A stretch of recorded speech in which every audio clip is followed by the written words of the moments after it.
Hi శత్రువులు మిత్రులు welcome to my channel. ఈరోజు మా ఇంట్లో ఒక విచిత్రం జరిగింది. అదేంటంటే మా పాప ఎప్పుడు నోరు తెరిచి ఏది అడగదు. అట్లాంటిది ఇవాళ వెజ్ ఫ్రైడ్ రైస్ చేయవా మమ్మీ అనింది.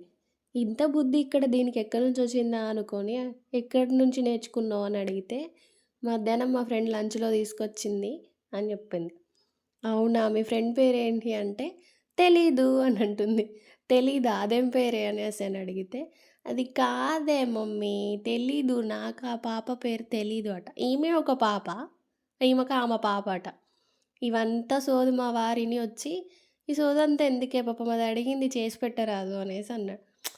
అంతే అది అడిగింది అంటే ఆ ఫ్రెండ్‌ని చూడబట్టేగా పాపం అందుకని ఆ ఫ్రెండ్ ఏమేంటని అని అడిగా. దానికి మా వారు ఇంత సాగదీస్తున్నారులే గానీ, సర్లే గానీ ప్రాసెస్‌లోకెళ్దాం రండి. ఏం లేదండి. మన చేతికి ఏ కూరగాయలు దొరికితే ఆ కూరగాయలేసేయడమే. అట్లా అని గాదు గానీ, బీట్రూట్, క్యారెట్, ఆనియన్ అండ్ మిర్చి. నేను మాత్రం ఇవే ఏస్తా. ఎక్స్‌ట్రా నేనేమెయ్యను. అంటే కొంతమంది క్యాప్సికమ్, క్యాబేజీ అవి గూడా యేసుకుంటారు గదా! సో, వీళ్ళు తినరు గాబట్టి నేను ఎక్స్‌ట్రా ఏం వెయ్యను.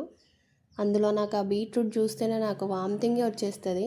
నేను ఆ మాట అనేసరికి మా వారు నీతోటే తినిపిస్తా అని తినిపిస్తన్నారు. సర్లే నేను ఫస్ట్ టేస్ట్ చేసి ఆ తర్వాత చూద్దాం వీళ్ళకి పెడదాం అనుకున్నా. నేను టేస్ట్ చేసి ఎలా ఉందో చెప్పేస్తా చూడండి. పర్లేదు నాకు గూడా నచ్చింది. కాకపోతే నాకు ఆ బీట్రూట్ నచ్చదు కాబట్టి ఫేస్ రియాక్షన్ నాదలా ఉంది. నేనైతే డైలీ బాయిల్ ఎగ్స్ తింటా.